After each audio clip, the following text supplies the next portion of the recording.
ladies and gentlemen, now hosting the RizzoCast, put your hands together for Steven Risotto!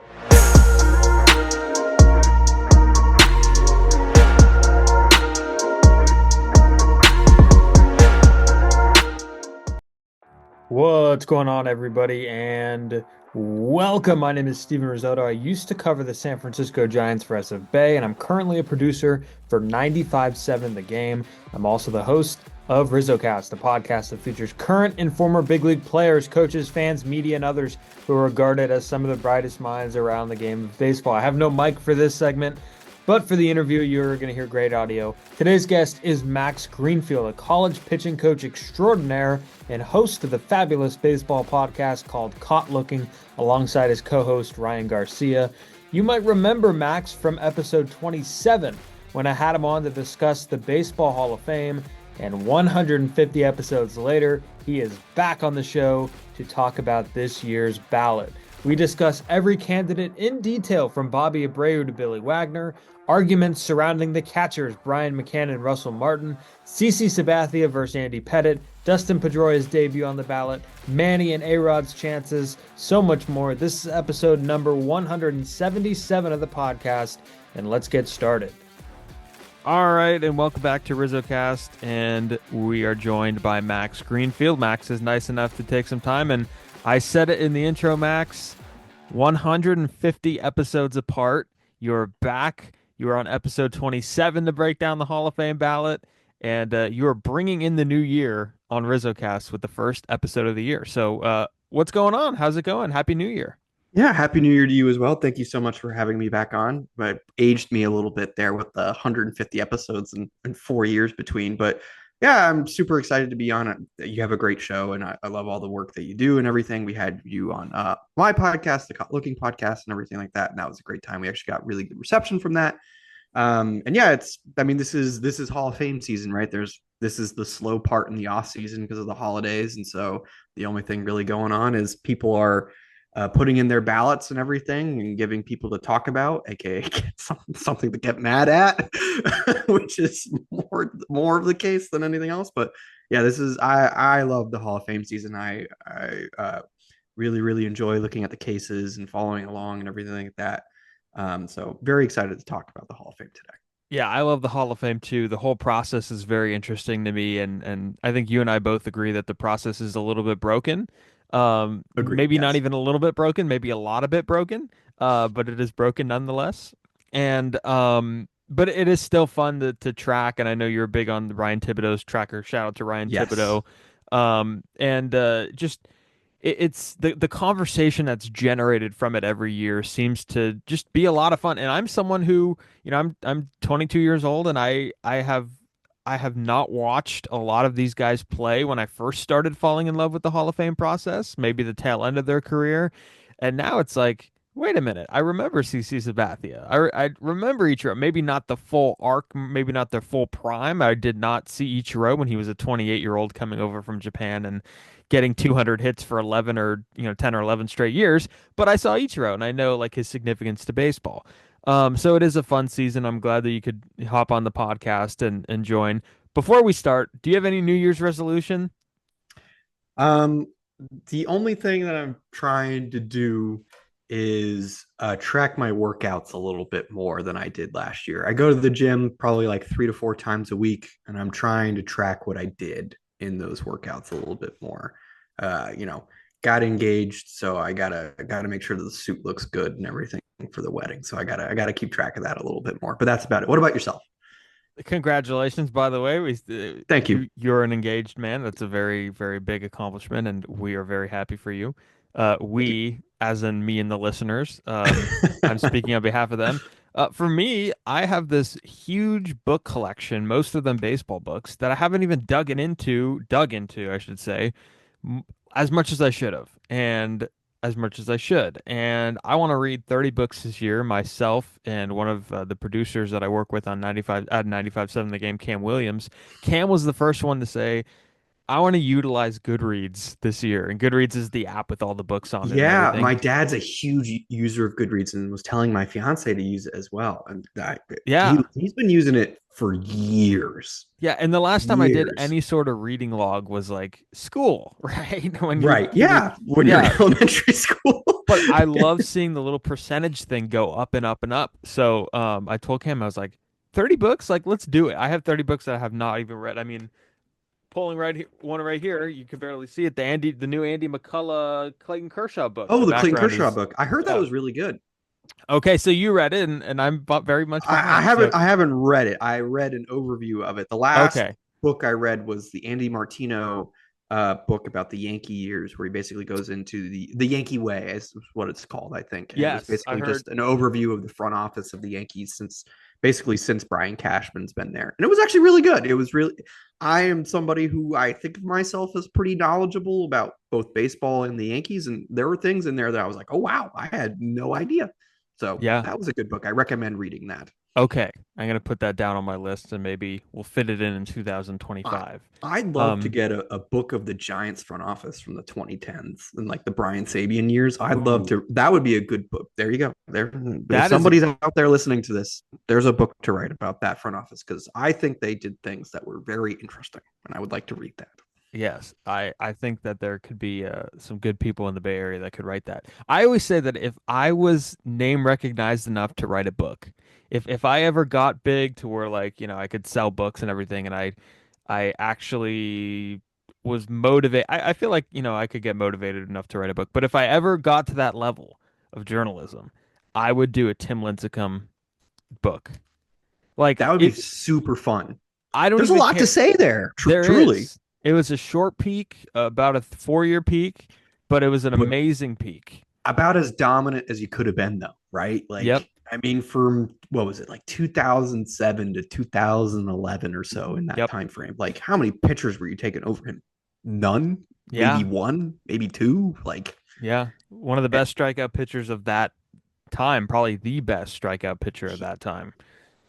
it's crazy how Um, fast it fell off, though. I mean, it really like it once did. once it left, it never came back. Like, No, no, but I very, there's very a lot sad. there. Like I always I envision myself like it doesn't even need to be something that sells nationally. That would be like icing. It'd be something that like you walk into a Giants dugout store in San Francisco at the ballpark and like there it is, and like a local thing because people like to read about Tim Lincecum. People want to know where he is now, and he's I was had a about to lot of say he's a things pretty happen. private person for Very the most private, part. Yeah. so it would not be an authorized. I was about to say, good luck trying to get him to interview for that. Yeah. But like I would go to Washington. I would go to, go to where he grew up, and I feel like that would be like talk to his teachers, talk to his, there's cool reporting that is involved with writing a book. And I don't know if you know Jeff Pearlman or have seen Jeff Pearlman's work, but I have, yeah.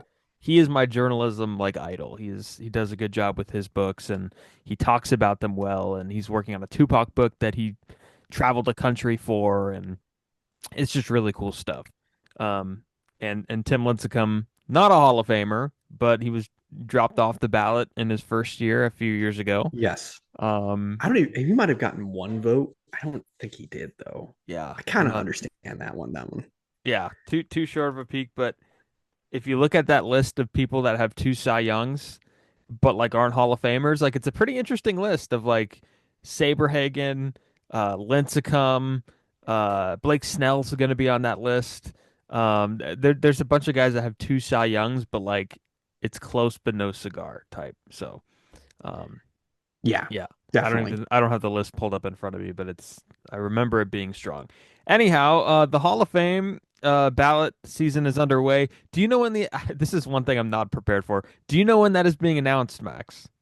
I believe it's like January 24th or so. Hang on. It I always don't feels like it's the 25th. Like I don't know. I always I feel think like it's roughly around there. Yes, yeah, it's usually um let's see. No. What when is it announced?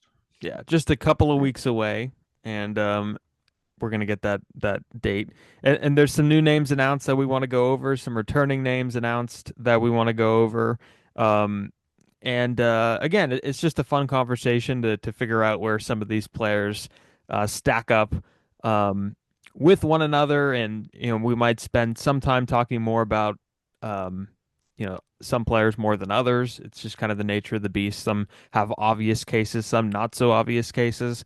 But I do think that most of this ballot does have some interesting cases. So um, let's go alphabetically here, Max. Let's start with Bobby Abreu. Bobby Abreu is heading into another year of eligibility, and this is one of those ones that is very divisive for people. Bobby Abreu Yep. was, of course, a guy who got on base quite a bit and hit home runs, stole bases when he was, younger, and for Hall of Fame eligibility, he's gotten support, but he has not gotten probably the support that a lot of new age voters maybe would want to or should give him. So, I mean, what do you think right off the bat with Bobby Abreu's case this year?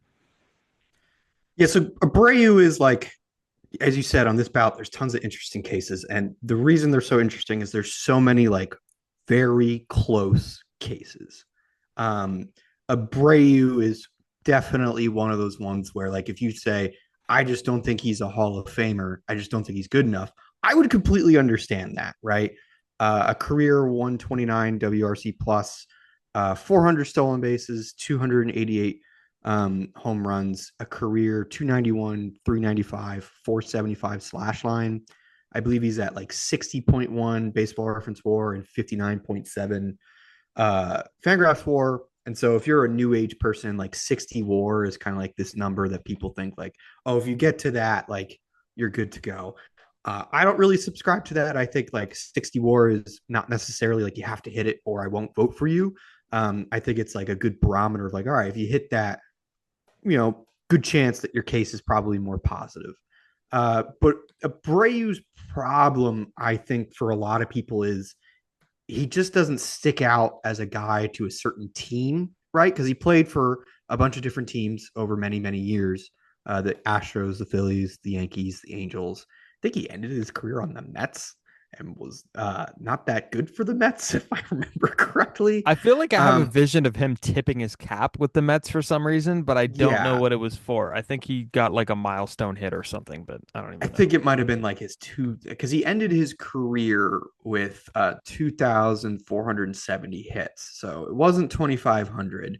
And if he hit that 2,500, does he get in? I don't know. Like I think that's tough to say. I think the case for Abreu is that he was a very rare combination of power on base and speed. Um, Carlos Marcano, who is a writer for Baseball Prospectus, put out some really good tidbits about um, Bobby Abreu and everything. And one of them, so he posted a picture of a list of MLB players with multiple seasons of more than 40 doubles, 20 stolen bases, 400 on base percentage, and a 300 batting average. 10 people have done it. 8 of them are Hall of Famers. The ones that aren't, one is Shoeless Joe Jackson and the other is Bobby Abreu. So, right, it's just that rare combination of just crazy great on base speed, great on base skill, speed, and power. And I think people think of Bobby Abreu and they're like, I don't really remember him being that good, right? But from like, if I remember correctly, from about 1997 or sorry 1998 to about 2004 or so, he was like one of the 5 best players in baseball by Fangraphs WAR. 1998 to 2004, his lowest Fangraphs WAR was 5.2. It's pretty dang good. Like that's 7 straight years of being a 5-win player. Most would consider you like damn pretty good, but the numbers aren't like eye popping, right? He only has two 30 home run seasons in there, one 30-30 season, one 30-40 season, but a lot of just like, hey, a lot of high OBP seasons and everything. Batting average is good, not like amazing, though he did hit 335 in 1999, had a 151 WRC plus, 6.3 Fangraphs. Really, really strong season. I think the problem for Abreu is you just don't connect him to anywhere, right? Never won a ring. Wasn't like a multi 10-time all-star or anything like that. And so the narrative is against Abreu, even if the numbers are really good.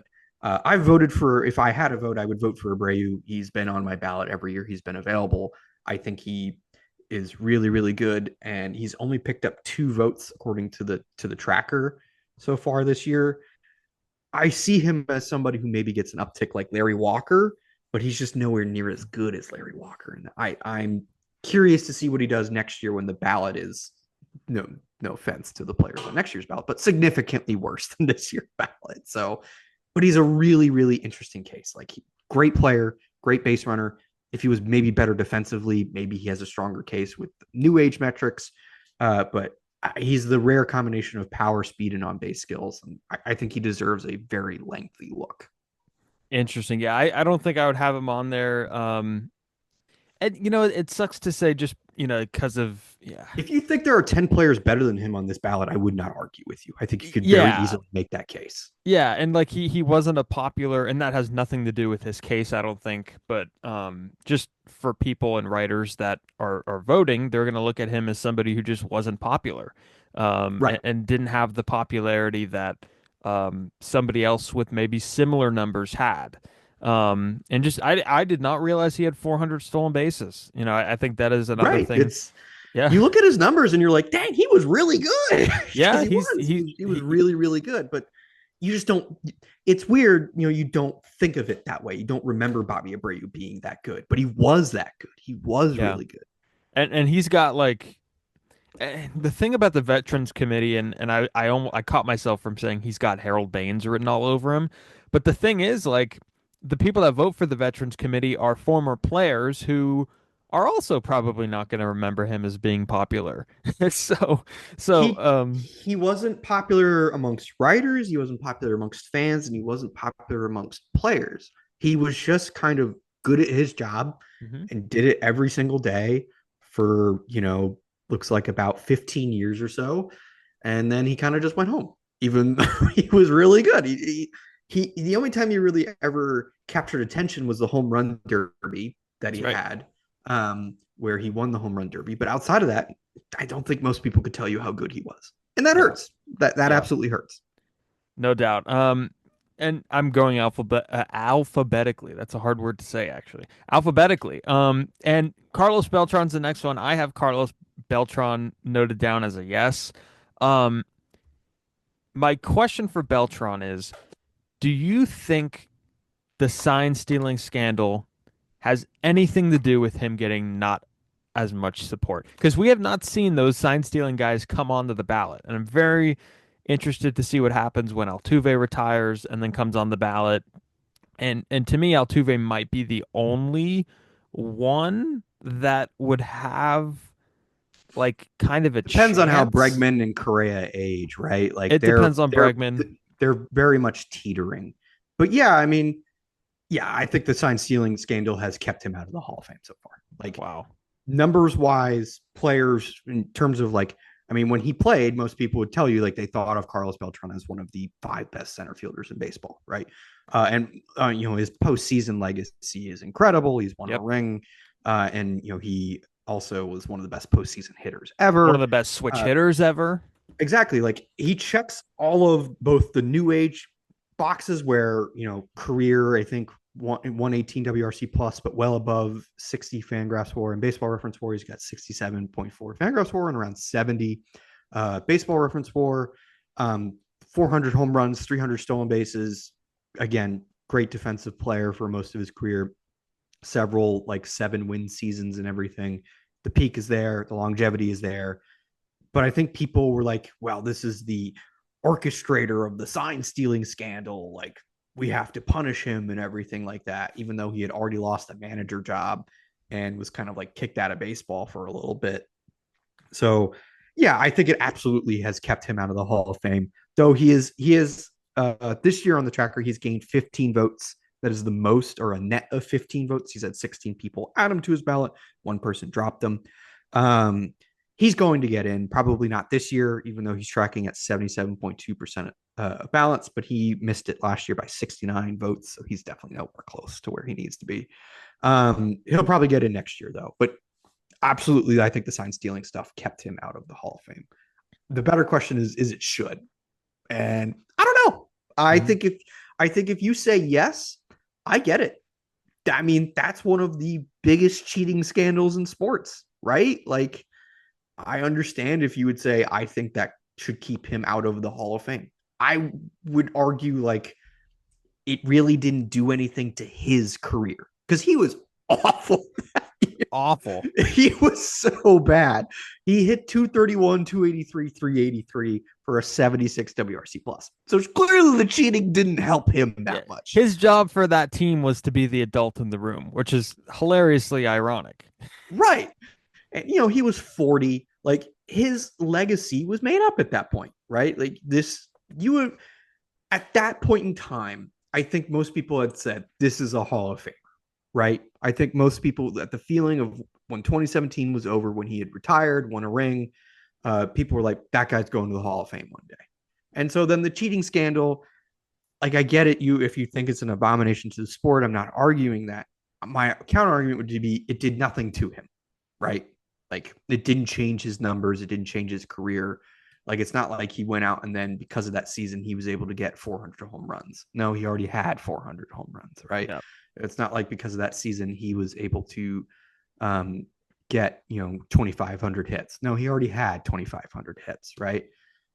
He didn't really reach any big milestones because of that. He'd already had them. So why does it matter?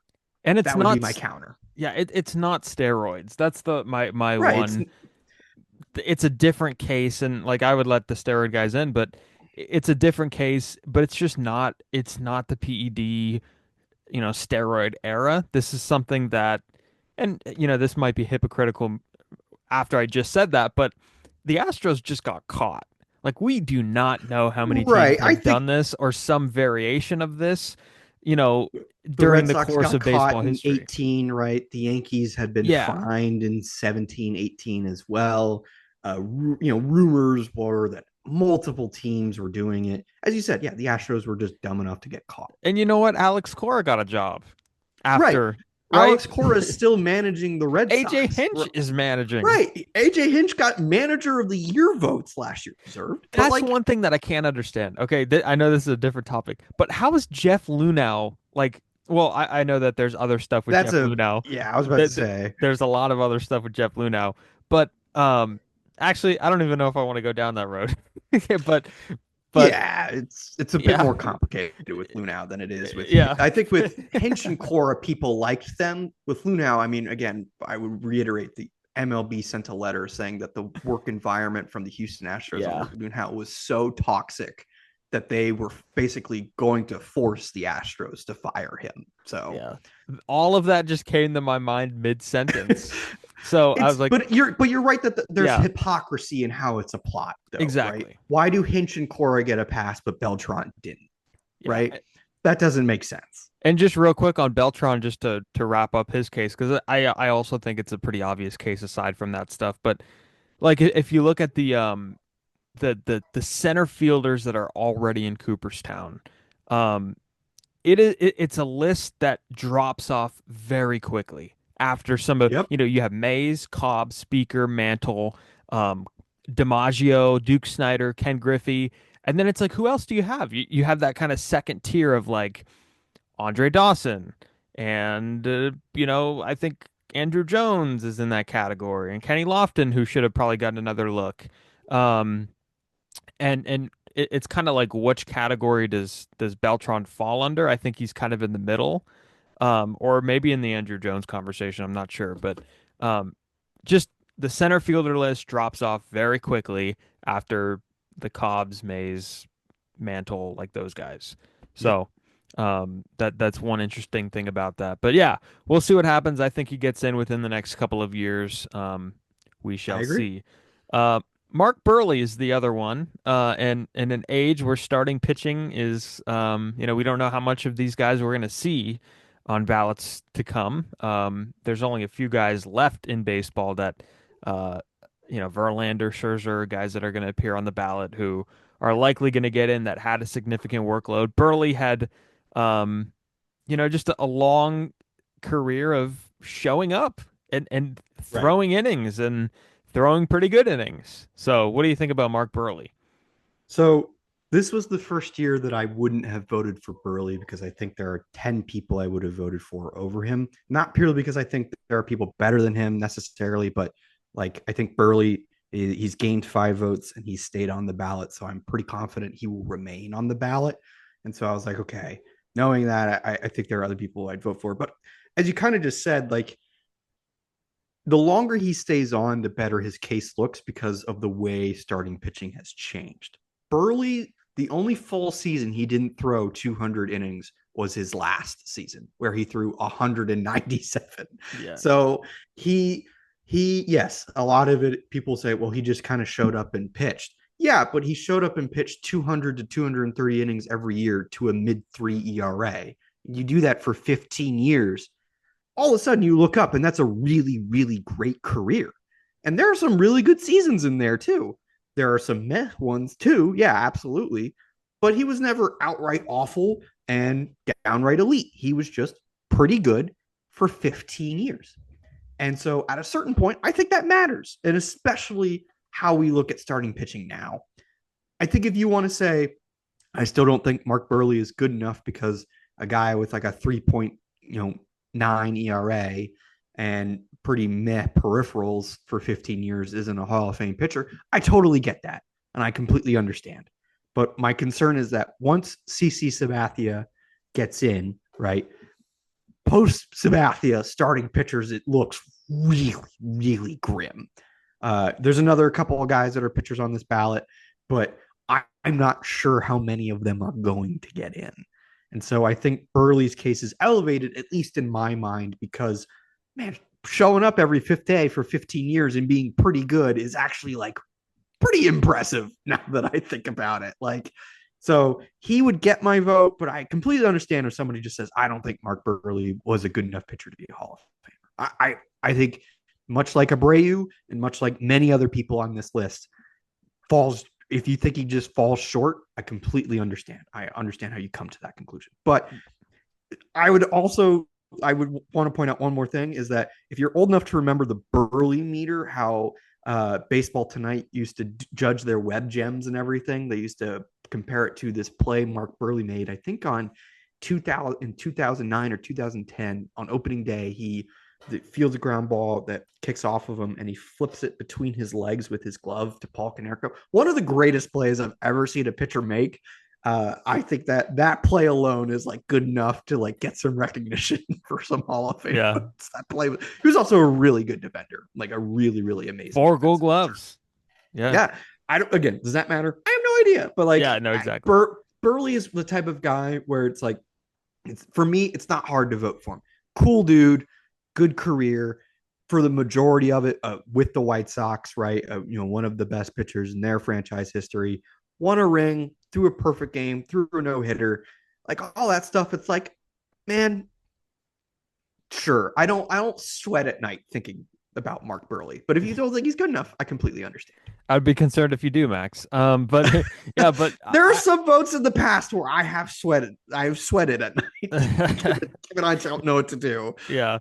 I am in the camp of just not good enough. Just completely understand.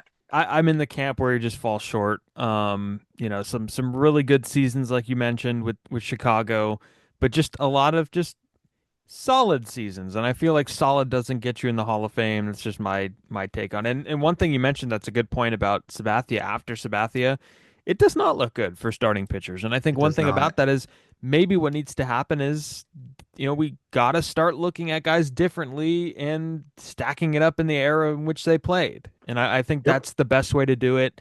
If guys aren't throwing significant amounts of innings in the era in which they played, then we have to measure it to that because that's all we have. There's no, there's no comparing, when it comes to that point, there's no comparing a guy like,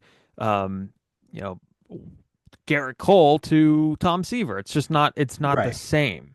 And Cole maybe is on that track of, and he still throws significant amount of innings, but, still. Yeah. Moving on from Burley. The next two guys are Yeah. If they get votes, I'd be shocked. Yeah, Carlos Gonzalez and Curtis Granderson. I guess we could kind of speak Fun their players, praises. man. Just they were fun. Yeah, and what? Yeah, Sweet swing from Cargo. I was just about to say Sweet that. swing. I was like, you know what? If we were to highlight one thing about Cargo, great career, but just I intimidated the hell out of it, like his swing in the bat drop to where it was like dismantled, kind of like on the follow through, like just he was always scary too in that Rocky. Like Rockies had some threats. They had some good players, man. It's did. Crazy. They did. Like Tulowitzki and Cargo. Like you did not want to see them at a weekend series at Coors Field. Like it was just it was a really good middle of the order. And Helton was just always a tough at bat too when he was in his later career. But great player. And Curtis Granderson, I don't know if you see the post baseball stuff that he does. He's an analyst on TBS. He's smart. He's good. Does good stuff. Yeah, he's done things with the Players Alliance. Like he seems like a genuinely good dude. Does.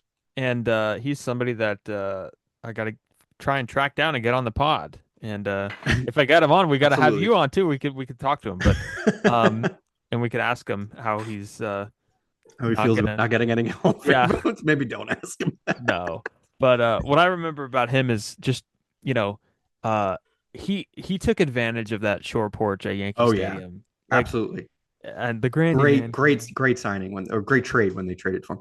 I think the thing about Granderson too is you go look at his early career to then what he turned into, completely different styles, but yet still similarly effective. Used to be this guy who kind of like, he had tons of triples. He had that one year where he hit like 23 triples or something, not a lot of home runs, and then turned himself into a 35 plus home run guy, partially because of the porch, absolutely, but also just he changed his swing to play to that. And again, another really fun, good career. And as you said, a great dude. Awesome to watch him do well in his post career. Yeah. And all these guys on this ballot, by the way, are really good players. Like that's why they're on the ballot. These are the top 2% of players ever. Right.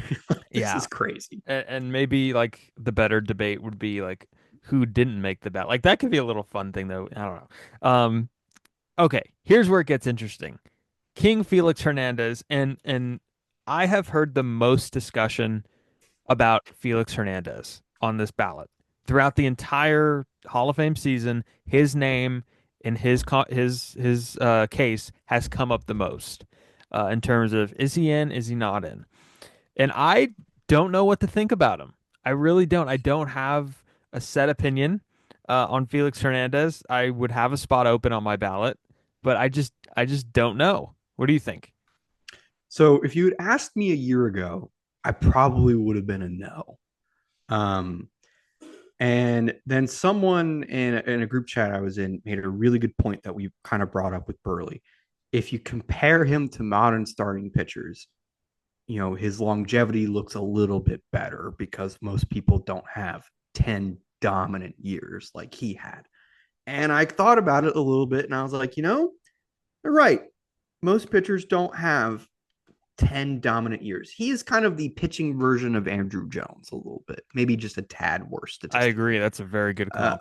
And so he's already gotten 22 votes. He's at 23.9% of the vote. So which means that this discussion will continue on. More than likely, he will likely stay on the ballot, which I think is good because I think it's an interesting discussion. And does not having anything outside of your peak matter because that kept Johan Santana out of the Hall of Fame. Right. And I think if you asked most people if they could go back, they would have probably tried to keep him on the ballot to keep the discussion going because that's all it really is. It's all just a discussion. Felix from basically 2007 to 2015 was arguably one of like the 5 best pitchers on the planet. Just really, really good. His 2009, 2010 seasons are historically dominant, really, really excellent. And then obviously in 2014, he had a 2.14 ERA in 236 innings. But from basically his first full season in 2007 to essentially kind of that 150 innings in 2016, there's nothing outside of that. Legitimately nothing good anyway. He spent his entire career with Seattle. I think that actually helps him. I think people, He won a Cy Young. They remember how good he was in his peak and everything. They remember how big he was in Seattle as well. Um, I think if you measure him up to historical starting pitchers, he's probably got the peak to go with them, but definitely not the longevity. But I don't think that matters as much to people who are voting for him because they just remember how good he was in his peak, where he was arguably the best pitcher on the planet. So um, he got my vote because I think comparing him to modern day starting pitchers, if you put him in today at his peak, how many pitchers are you taking over him? Not many, right? Definitely less than 10, probably less than 5. And so he played at the time where the workhorse was dying, and he threw over 190 innings every single year until from 2006 to 2015. So essentially a decade. He threw over 190 innings every single year. Yeah. You're not seeing that anymore. And, he's probably a case study in why you're not seeing that anymore, right? Because there's nothing after that, essentially. So he's got my vote. Again, I think if you're of the opinion like he just wasn't a good enough starting pitcher in terms of like he doesn't have as many years outside of his peak to get in, I completely understand that. My argument against that would be how many pitchers are going to have that. And I don't think it's going to be many. So you just brought up a good point that I didn't even think about. And you might have changed my mind on Felix because I was a no. His career, a lot of people are going to have a lot of starting pitchers that are going to eventually end up on this ballot are going to have very similar career trajectories as Felix Hernandez.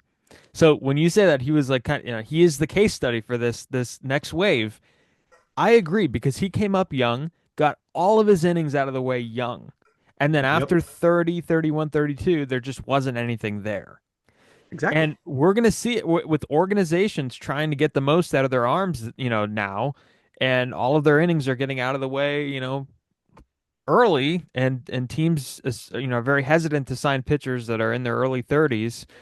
Like this is what starting pitching Hall of Fame cases is going to look like. It's going to look like Felix Hernandez. And another thing that you mentioned, which I kind of want to piggyback on, is the idea that he stayed in Seattle and how big of a deal he was in Seattle.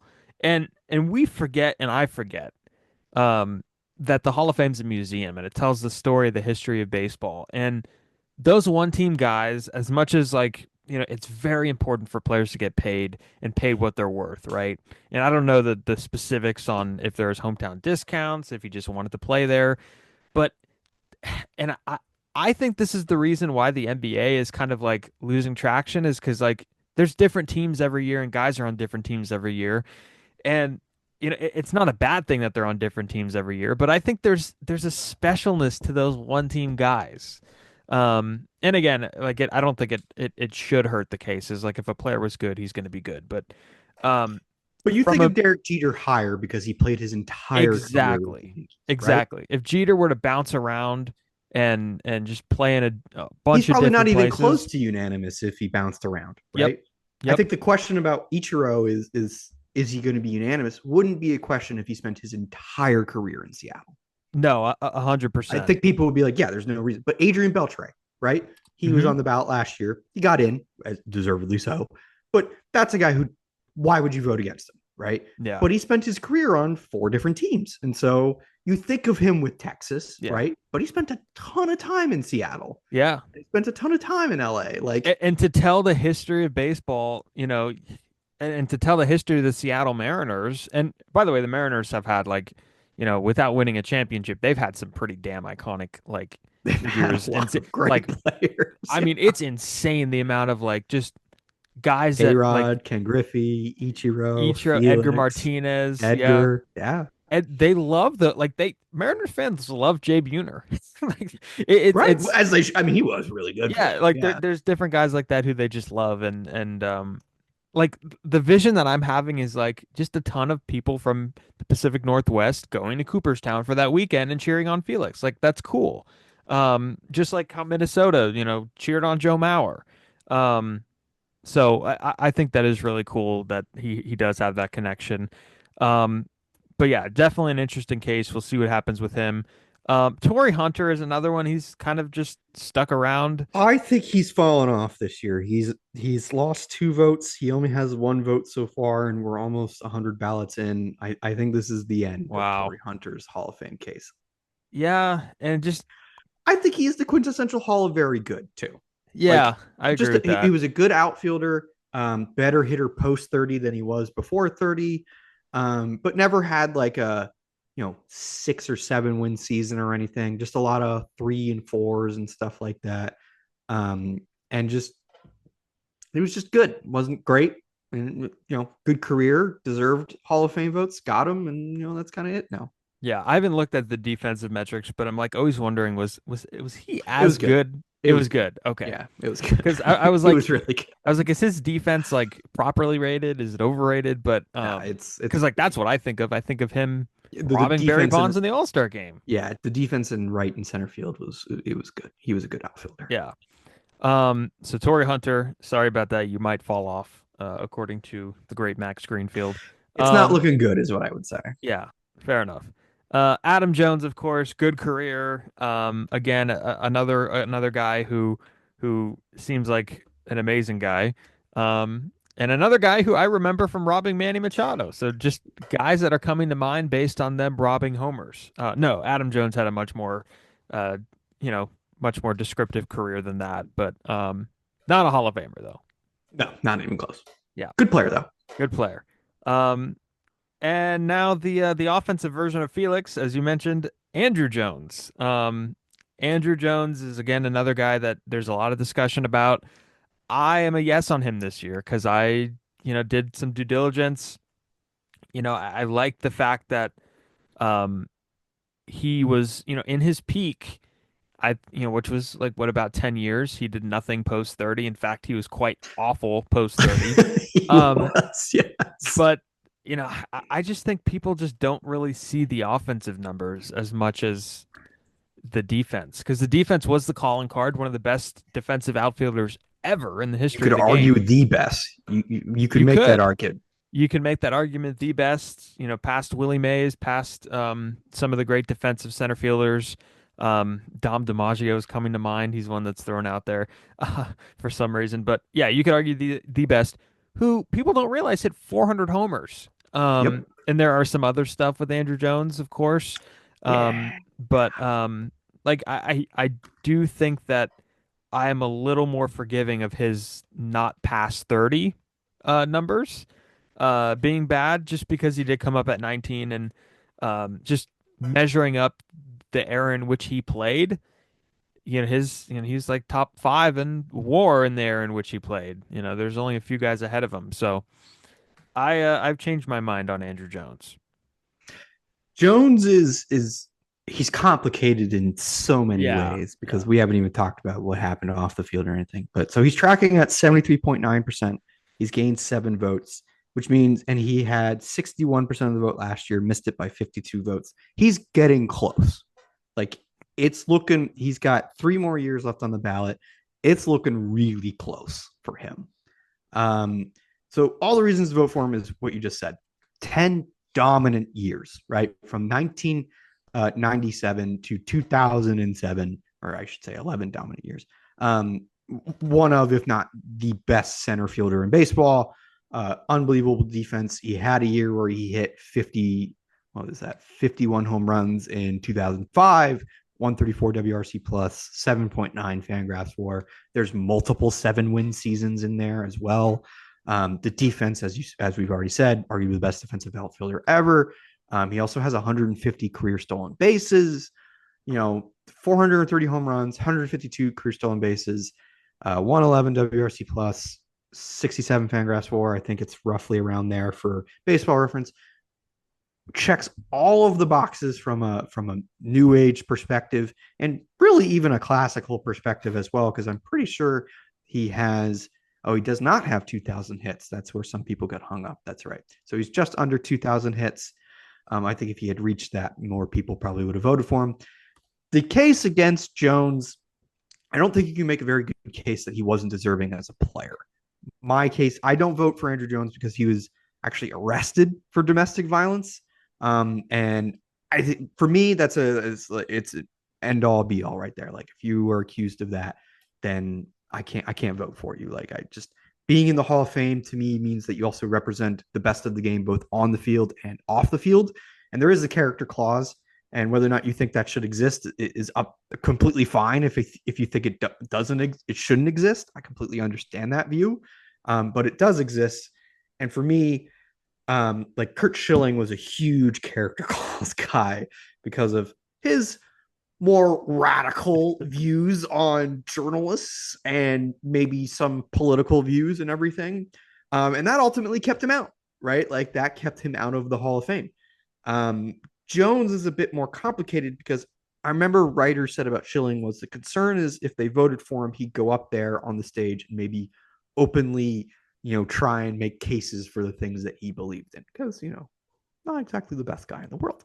Jones is more complicated because obviously he's not going to go up there and vouch for, what he did. Right. But I don't know. Like again, as I said, like if I think of Hall of Famer as what you did both on and off the field, and he has a huge problem off the field that I can't overlook. And I think it's going to be interesting to see as he gets closer, how many people actually start to wrestle with that and be like, are we doing the right thing? Because another guy on this list, Omar Vizquel, has the same problem. There's another thing, and his case tanked because of that. Because of that story, he was on track to getting in, and now he gets like 10% of the vote.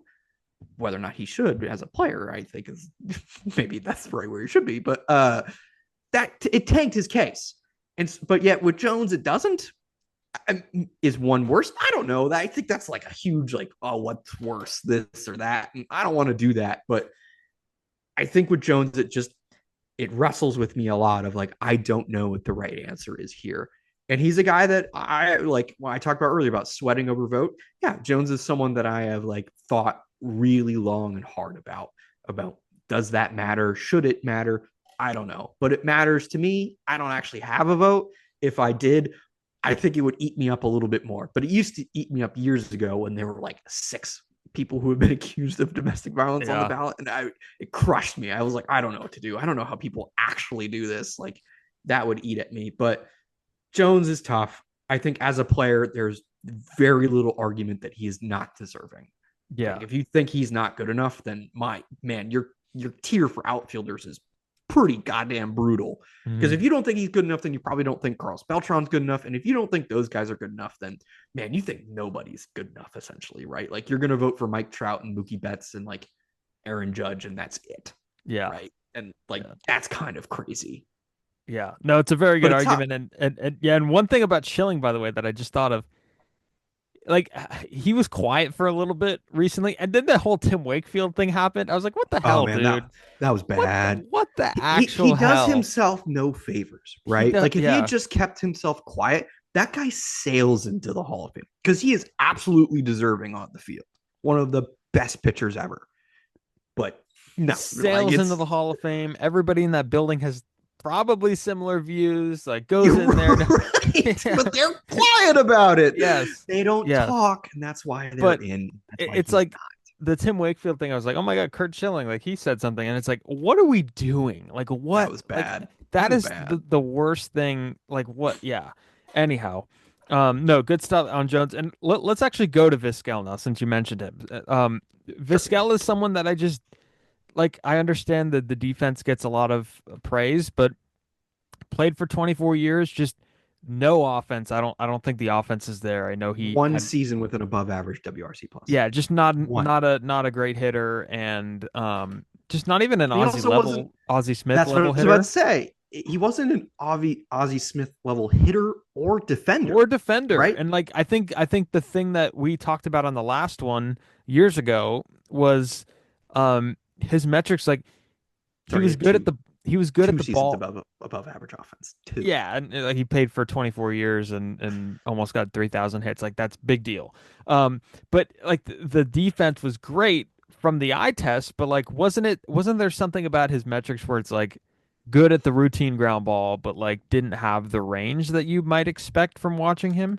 Yeah, I mean, so like defensive run saved was created in the later part of his career, right? Yeah. So maybe it's not totally fair to judge him based on that and everything. But he had 2 seasons with above 10 defensive runs saved. Outside of that, it's pretty much average. Now, he had 9 in 2008 with 657 innings and everything. He was a good defender, but a lot of it, like based off of pre-tracking, and even frankly, if you like look at it through the eye test as well, he made every play that was right at him, as he should, but going to his left and to his right, he wasn't like an otherworldly wizard and everything like that. Certainly not good enough to potentially justify how much he just kind of stood out there at shortstop with no bat, like legitimately none. This guy could not hit. He slugged under 300 multiple times in his career. Yeah. It just and wasn't my thing with Vizquel when he was getting votes was just like, I'm very concerned about what this opens the door for, because he had 1 6-win season by Fangraphs. Outside of that, he never had another season above, I think, 3.4. His career is essentially just being good enough to stand out shortstop for a long time.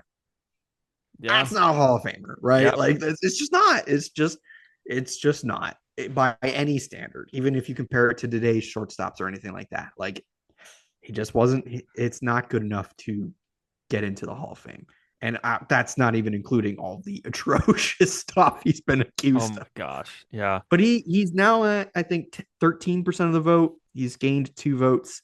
That's roughly what he does every year. He gains a couple of votes. He's not getting in. He'll never see the Hall of Fame, and I'm disappointed at the reason he's not getting in, right? But I think they're making the right call. No, I agree. And I mentioned that Bobby Abreu might scream Veterans Committee. Like, he seems like Veterans Committee, because I feel like his contemporaries... I'm deeply concerned about that, yeah. His contemporaries are going to be like, Omar Vizquel was a great player. And like, they're going to see that, the 2,877 hits and the 272 batting average and be like, he was pretty good. And it's like, not really. Yeah. So an ISO under 100. Yeah, I'm right there. Kind of eliminating a few other guys. Ian Kinsler and Ben Zobrist made their appearances on this ballot. Kinsler might stay on. It's going to be close. He's got 4 votes.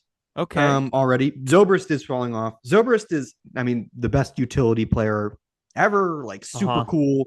I actually think that the case for Zobrist in terms of like he changed the sport a little bit is actually kind of interesting, because he did. I also think he was really good in 2009. He had an awesome season.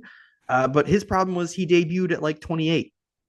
And so if he had debuted at like 24 or something like that, maybe he gets in. Maybe, but, yeah. No, but great player. Actually, a pretty sad story as well and everything. But Kinsler, so those 4 guys, Kinsler, Martin, McCann, and Pedroia, they are fascinating to me. Absolutely fascinating. I've heard the other 3 cases. I've spent a lot of time talking about 3 of those 4 cases, but for Kinsler, I think he's got like 50 career, got really good Baseball Reference WAR numbers and everything. And the defense was very, very good at second base for Kinsler. Like, one of the best defensive second basemen ever. Certainly of his era, but he had some good offensive seasons as well. Had a 133 WRC plus in 2008. He had a 7-win season in 2011 with a 123 WRC plus, where his defense was just really, really good. 257 home runs, almost 250 stolen bases. Right, so he's got some like cool marks there. He actually finished just shy of 2,000 hits at literally 1,999. I was just looking at that. So that's pretty funny. It's tough because he hung around for a few years too long in terms of he wasn't really that, like in 2019, he was pretty much outright bad. 2018, he wasn't really all that good, but he was a solid glove. He won a ring in 2018 as well, after being on some teams that had been to the World Series a few times and didn't win anything. Should have had one other ring, but Nelson Cruz is playing a little bit too shallow. I still can't believe he was in the outfield. I don't know what Ron Washington was thinking. I can't remember. I remember thinking, why is Nelson Cruz playing? Was right it field Julio right now? Bourbon that was on the bench? There's somebody on the bench that there was an outfielder that could have been out there that was probably better than Nelson Cruz. 1,000%. I think it was Bourbon, but yeah. Yeah. Kinsler.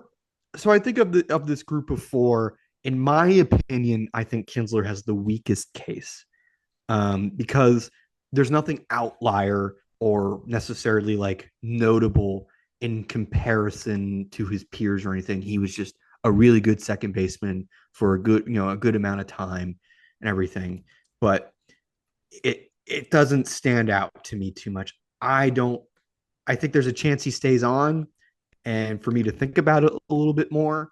But ultimately, yeah, I mean, 54.1 career baseball reference WAR, like that's pretty good. But for me, 269, 337, 440, 1,999 hits is really funny. 250 home runs, 240 stolen bases. Yeah. It's a better case than I thought. I don't think it's good enough. No, I agree with you. The catchers though is one thing that I was like, okay, we're gonna like this podcast, like we have to touch on that because I've talked about it a lot. I know. I have seen you talk about it. I've seen others. Someone got grilled for sharing their vote on Twitter, and it was one of the writers for Russell Martin. Yes. It was one of the writers in Philadelphia. Megan, I'm blanking on how to say she's a Cubs beat writer now. Yes. Okay. Yes, she voted for Russell Martin, and a lot of people were like, how could you do that? Martin is an analytical darling. Darling. This is the situation where, like, again, we don't know how to judge catchers in the framing era. I get it, but this is the situation that I kind of talked to you before we started, where it's like there's that conversation that is being had. I did not go of people saying I did not go to the ballpark to see Russell Martin. When I was watching baseball, right, and he was playing, and he was not I did not think he was a Hall of Famer when he was playing. That is the most common thing that is said about people with the cases like Martin and Brian McCann, for that matter. Yeah. And of course, Martin, you mentioned analytical genius. Like, I don't know if you've read I'm blanking on the name of it, but Travis Sawchik wrote a book about the 2013 Pirates, and a lot of it was on pitch framing and Russell Martin and his impact on a pitching staff that like lived on the corners of the strike zone, like AJ Burnett, Francisco Liriano. Like, there's so many arms that benefited from this guy. And that was like a big reason why their pitching staff kind of turned the corner, because the Pirates for a long time, like their MO was developing guys that just threw pinpoint fastballs and sinkers on the corners. And they didn't change their way, I think, until recently. But for a long time, that's what it was. That's how they operated like that for like 15 years. Yeah, they were last to the pitching. Which is so funny given how many like supremely talented pitchers they've had in the last 3 years. Yeah. Yeah. I mean, Tyler Glasnow came on this podcast and said that exact thing. He's like, they wanted all of us to be the same, like, sinker down and in to a right-handed hitter, and he got to Tampa Bay and just changed his whole arsenal and pitched his strengths. So anyhow, Martin, I mean, it's just an interesting case. It relies very, very, because Baseball Reference WAR does not include framing, right? So Martin and McCann look really, really rough when you look at it through that lens. But especially Martin, because he wasn't necessarily like an unbelievable hitter, though he was still an above average offensive player as a catcher, right? Martin and McCann's value comes very heavily from being excellent defenders. Really, really top tier. Top of not just their era, but in baseball in general. If you go to Fangraph's defensive value, I'm pretty sure they are both in the top 10. Yadi is obviously number one, right? And so Yadier Molina is flying into the Hall of Fame, right? And he benefits very heavily from playing on the Cardinals and the only team he played for, and Gold Gloves. And his legacy is very, very massive. Yeah. But you look at the numbers, Yadi is probably not as good numbers-wise as McCann and Martin in terms of, who they were as players, because Martin and McCann were better hitters and Yadi's not that good of a hitter. But I would definitely agree that he was a better defender than those two. I think Yadier Molina is the best defensive player of all time. Again, Martin and McCann's case really relies heavily on, do you think framing is important? And in today's age, teams clearly have told you it is, right? They value it a lot. They train their catchers to be good at it. Yeah. Tons and tons of people thought Austin Wells would not stick behind the dish, but the Yankees were adamant that he could be an above average defensive catcher. The entire mechanical setup of a catcher has changed because they want the low strike. Exactly. They understand that winning pitches that are on the edges of the strike zone, not even out of the strike zone. I think that's the other thing that people confuse about framing is making not strikes look like strikes. No, it's making strikes look like strikes. That's the value of it, is that if you are really good and you make 98% of strikes look like strikes, you're a great framer.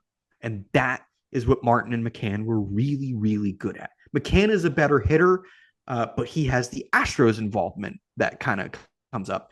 Both of them are hovering at 5% right now. McCann has 5 votes. Martin has 6 votes. I put them both on my ballot purely because I think they should stay on the ballot so more people can realize, hey, these guys were really good, 2 of the best catchers of their era. And if they don't stay on, there's a post Buster Posey, who is I think he's before Yachty. So post Posey and Yachty, yeah, it looks pretty rough. Like it does not look very good for a lot of catchers. Worse than starting pitching, to be honest with you. Right. And this is a position that already doesn't have a lot of representatives in it, right? Like it's really hard to get into the Hall of Fame as a catcher. And that's because teams now basically understand that that position is so grueling that once you turn 32, 33, that's kind of it.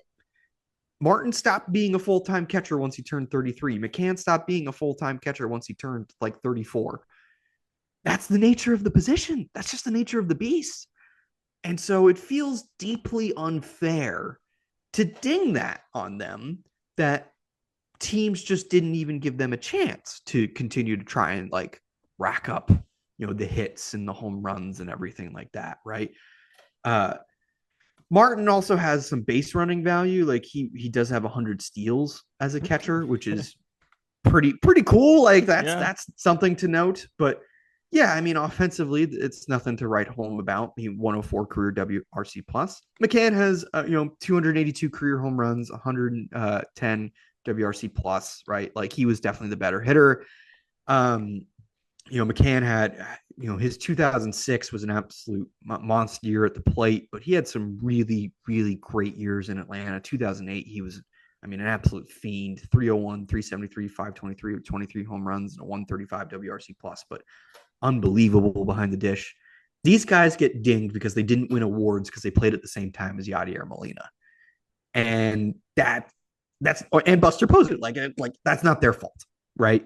Like if you compare them to their era, they were really good. They were just as good as maybe a tick below Posey and Mauer while Mauer was catching, but they were just as good as Yadier Molina. They were just as good as any catcher from that era, right?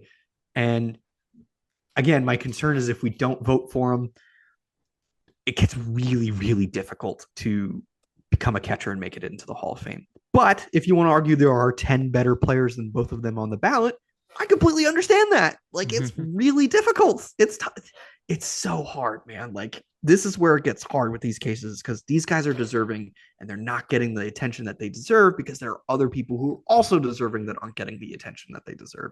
And so I understand if your thought process is, well, I want to vote for somebody else because I think they deserve it more.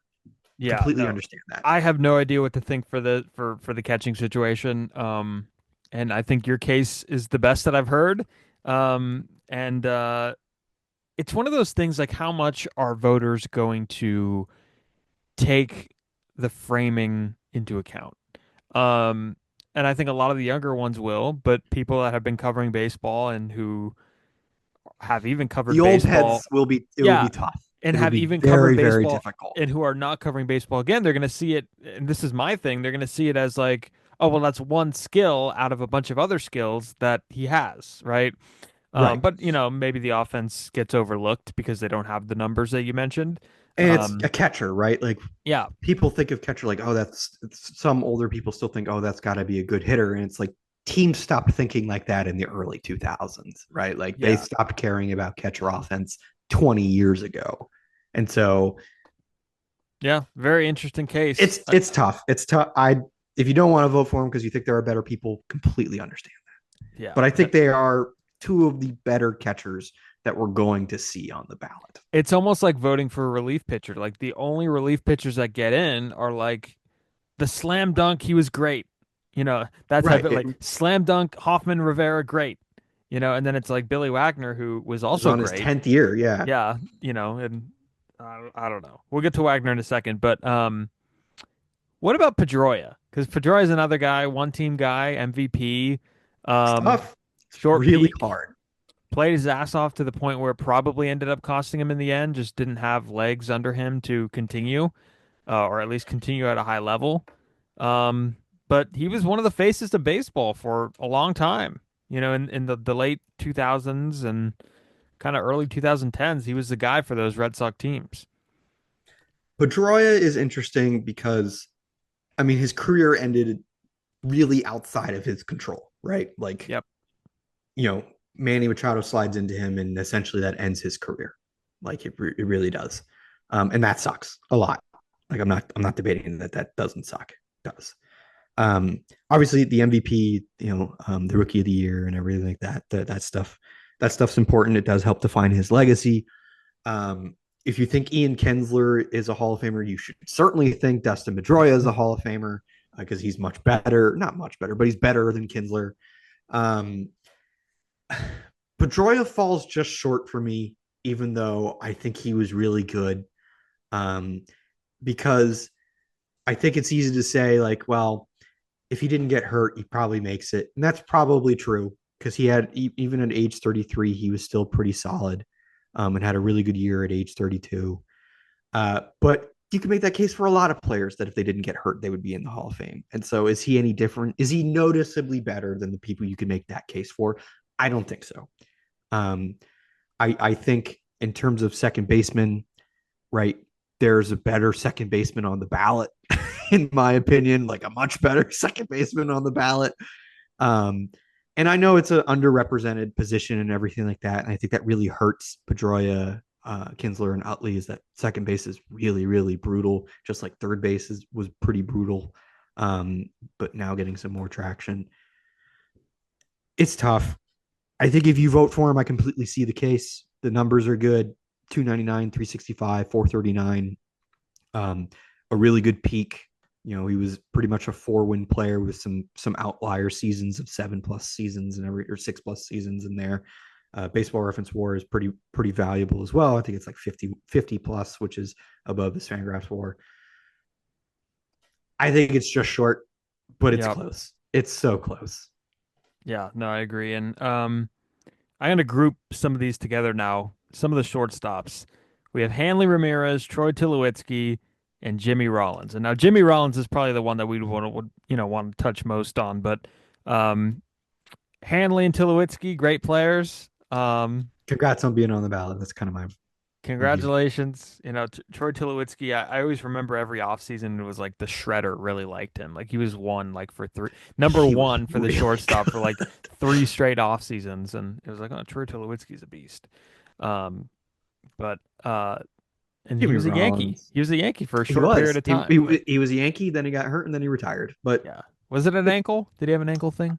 I can't remember, but yeah. Good for him. He wanted to be a Yankee his whole career, and he got to be at least for a short bit. And then he hit a home run. I liked cool. watching. Like he was a big guy, so it was always interesting watching him play shortstop. He was such a big dude, and not super mobile, but he had a just really smart shortstop. I remember him doing like the jump throw really well, coming in on balls, throwing on the run really well. Like he did a lot of good things well. He was a great player. He was a great player. Yep, did the toe tap at the plate and just really good player. He raked. He did rake. Jimmy Rollins is an interesting case though because played on a team that Won a was World good. Series, yeah. Was good when he was there, and He won an MVP. he has a lot of accolades relative to that franchise. But He does. it's yeah. What do you think about his case? I I've been continued to be puzzled why people vote for him, to be honest. Interesting. Like, people vote for him, but they won't vote for Utley, and I don't understand that one. You know, I think Like, they vote. I think they vote for him because they see they're like, okay, I always he see won the an MVP, right? Well, no, Like, yeah, I see the MVP, but I also see like weird groupings where it's like shortstops that have had this amount of homers, this amount of steals, and this amount of hits, and then it's like him and like two other people, right? And it's like, oh, Jimmy yeah. Rollins is in that category, but yeah, I, I don't know. the thing about Rollins that's interesting is I think, 264, 324, 418, 230 home runs, 470 steals, a little under 2,500 hits. The traditional marks look pretty good when you think of him as like a defense first shortstop, right? Which is how he was. He was a defensive first shortstop. He was a great base runner, a really good defender at shortstop and everything. Again, he did win an MVP and he was really good in 2007, 119 WRC plus, 6.5 Fangraphs WAR, I think like a 7-win season by Baseball Reference. It's just, he arguably took an MVP away from maybe his teammate, but definitely from David Wright, who was probably the most deserving person to win that award. And maybe that's hurting Wright's case a lot, and elevating Rollins' case a lot. But outside of that, he's got more seasons with a below average WRC plus than he does have an above average WRC plus. I mean, in career 95 WRC plus, which is basically, if you're listening to this, is just OPS plus, but instead of using OPS, it uses WOBA, but it's park factored and era adjusted as well. He was a good player, right? Objectively speaking, a good player. But he kind of is a little Vizcalish in that he kind of stood out shortstop for a good amount of time and didn't do a ton else. Like, good base runner, but I don't see it. I don't see the reason to vote for him. I don't think the numbers are good enough. I think winning a ring is great. I think winning an MVP that he didn't deserve, good for you, I guess, right? Like, he's getting votes because of the MVP, and I think that's silly because he didn't deserve that MVP, right? And so let's pivot actually to David Wright then, who should have gotten that MVP. Who should have gotten it? Yeah, Wright is way more complicated because again, same, retired not because he, retired because he had to. Right, his body failed him. Legitimately could not play anymore. Yeah, his body failed him big time because he, at age 30 in 2013, in 112 games, had a 156 WRC plus and a 5.6 Fangraphs WAR season. This is a guy he was going there. At that time, you thought he's definitely going to the Hall of Fame. Yep. He's like for sure on his way to hit, 300 home runs, probably steal 200 plus bases, be a really good player, probably end up with 2,000 plus hits, right? And people thought of David Wright as one of the best players in baseball when he was, from like 2005 to 2013, right? You think of David Wright as one of the best players in baseball. However, through no fault of his own, as we've already established, there's literally nothing outside of that, right? He has that great season in 2013. He really struggles in 2014, and he never really gets a chance to recover from that because of injuries, right? And so the last taste of David Wright in most people's heads is that 2015 World Series run where he was awesome down the stretch and awesome in the postseason and everything. And that was really cool. But the question that people have to answer, and I lean on the side of no here, is his peak good enough to justify no longevity? Even if it's through no fault of his own. And I lean no, but I'm not confident in that. It's really difficult because, again, 2007, he was awesome. 325, 416, 546, 151 WRC plus, 30 home runs, 8.4 Fangraphs WAR. Then he followed it up in 2008 with a season that was almost just as good. 143 WRC plus, 7.0 Fangraphs WAR, 302, 390, 534, 33 home runs. And then he just kind of kept doing his thing Mm-hmm. and kept being good. 120, 130 WRC pluses and OPS pluses and everything. He's had a career like 50 Baseball Reference WAR and 51 Fangraphs WAR. And like, I think that's good enough to definitely deserve conversations. But again, it's like there's nothing outside of the peak. And I don't think the peak is good enough to justify the vote, even though I think he was really good. There's 5 seasons of 5+ wins by Fangraphs WAR. That's really good. It's just outside of those 5 seasons, not a lot else. He was on track. Certainly, if he stays healthy, I think you could make a better case for Wright than you could for Pedroia that he gets into the Hall of Fame. Because I think Wright really needed just 2 more seasons, whereas I think Pedroia needed like 3 or 4 more seasons to really make his case. Whereas Wright, you could argue if he had stayed healthy in all of 2015, maybe he's sailing into the Hall of Fame. I agree 1,000%. But I can't get myself there, much to the dismay of Mets fans whenever I say that Chase Utley would get my vote way before David Wright. But yeah, Chase Utley. Okay, let's go to him now because I agree with you. I think Chase Utley, not just one of the best second basemen, I think he was one of the best players of that entire from the time when he debuted till the time he retired. Like, it wasn't just second baseman. Like, I mean, Chase Utley rocked, man. Chase Utley was a good player. He was really good. And he was great. He's a Hall of Famer in my mind. He was one of the best players. I'll find the stat that I was looking at earlier, but I think he's in. From 2005 to 2009, didn't have a WRC plus below 130. Had 30+ home runs in 3 of those 5 seasons. He stole 10+ bags in 4 of those 5 seasons. Really great defensively by the metrics, even by the eye test. I think it would tell you he was really good defensively as well, and never had a season below 7 wins. This is a guy from 2005 to 2009 was essentially an MVP candidate every single year, and we just didn't recognize it for some reason. And I still think back of how did this happen? Because I remember watching Chase Utley play and being like, this guy's a maniac. He's so good. Like, why is he not getting the recognition he deserves? And, again, we talked about Wright not having much outside of his peak. Utley from 2010 to 2014 was still a good player, maybe not an elite player, but a good player, right? From those years, he still had I think it's like a 119 WRC plus or so, 117 WRC plus. He hit around, between 11 to 18 home runs a year. Still really good second base defense. 19.3 Fangraphs WAR across those 5 years. So essentially a 4-win player a year. Again, like you have a 5-year peak where you're a 7-win player, and then another 5-year peak where you're a 4-win player. To me, that says you're a Hall of Famer. And then here it is.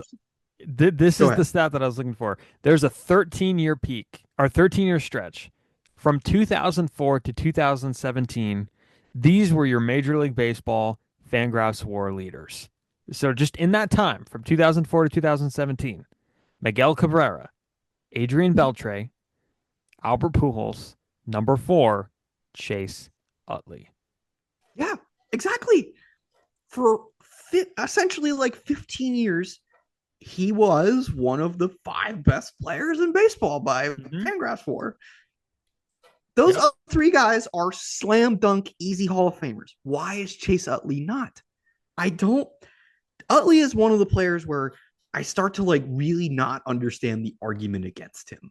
Because I think if you compare him to second baseman, he measures up extremely well. I think there'll people who say like, well, Bobby Grich wasn't in, or Lou Whitaker is obviously the one that gets a lot of attention, right? Like, because that one's rough. How is Lou Whitaker not in? But I would argue like or something like that, right? Yeah, but like I would argue that Lou Whitaker, the people who vote for Chase Utley would tell you Lou Whitaker should be in the Hall of Fame, right? To them, they're like, yes, we agree that Lou Whitaker should be in the Hall of Fame. You could say he should be in more than Trammell should be in.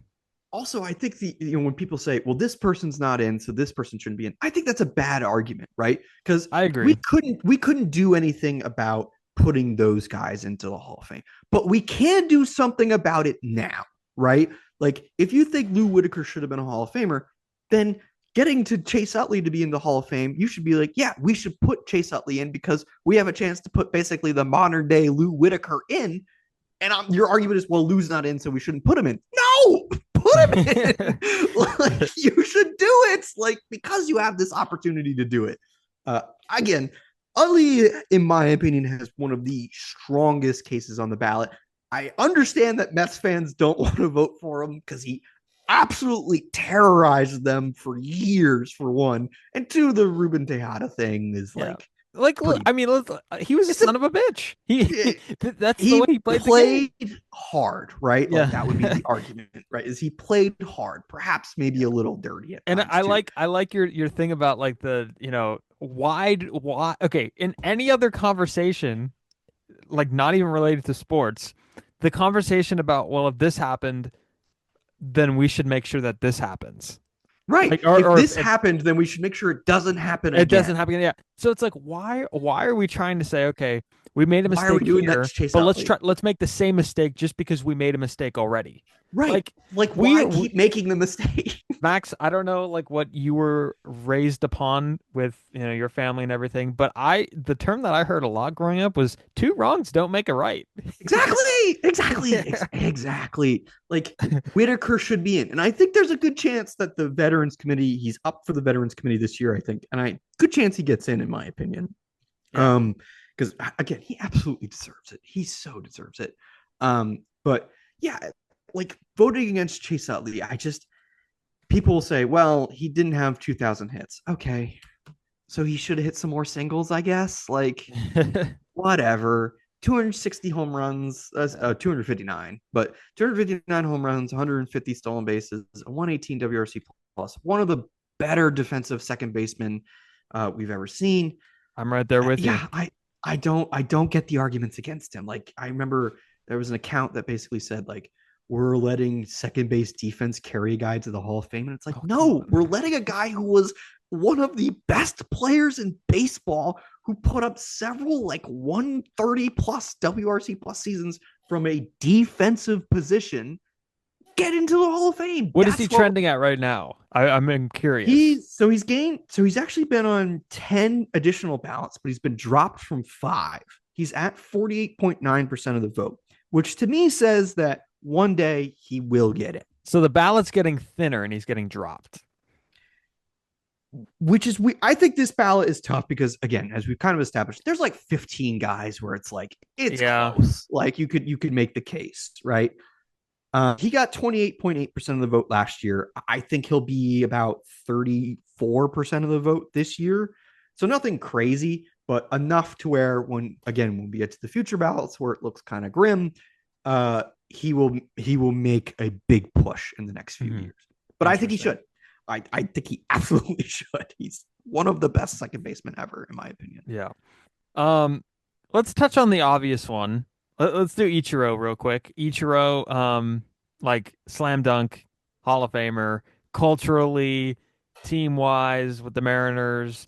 He has all the accolades that anybody could want in terms of the style of play that he had.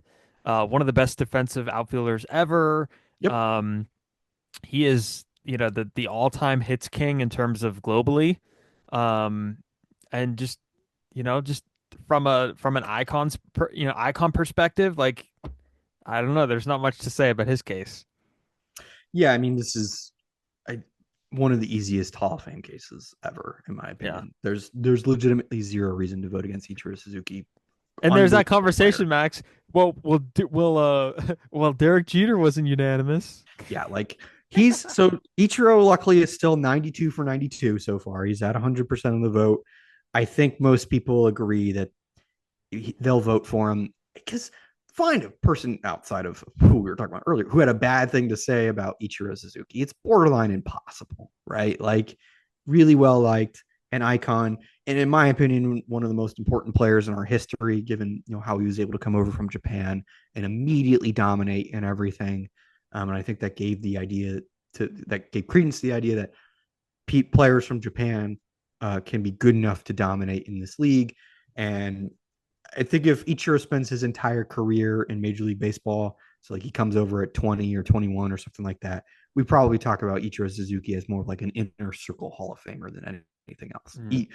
Slam dunk, great player, one of an absolute joy to watch play defense too. Cannon for an arm for a guy his size, which is so crazy. And again, cool dude. How could you not vote for Ichiro? It's so easy. And if you don't vote for him because it's like, oh, I want 10 other people to vote for, like put that aside. Vote for Ichiro. Yeah, no, Ichiro is definitely he to me is the easiest answer on this ballot for sure. Fernando Rodney, is it kind of a thanks for coming too? Thanks. I don't even know how he's on here, to be completely honest with you. I'm shocked, but good for him. Yeah, good for Fernando. Probably still pitching somewhere, by the way, Max. Like he's probably still. Yep, with the arrow. So cool. Cool pitcher, but I don't think he should be anywhere near this ballot, but good for him. No, I like the two names that he sandwiched between. Like that like this ballot is so Manny Ramirez and A-Rod. Yeah, being sandwiched between those guys is, talk about a worst pairing to be sandwiched between, right? Like two of, I would probably say, the most controversial players on the ballot, in my opinion. Two of probably the best players on the ballot, like certainly. Manny is more complicated because he also, not only was he suspended multiple times, he also has domestic violence accusation against him as well, which I explained earlier, my view on that. So Manny's a no-go for me, but one of the best right-hand hitters I've ever seen in my life. Like, Manny was incredible. Really, really great hitter.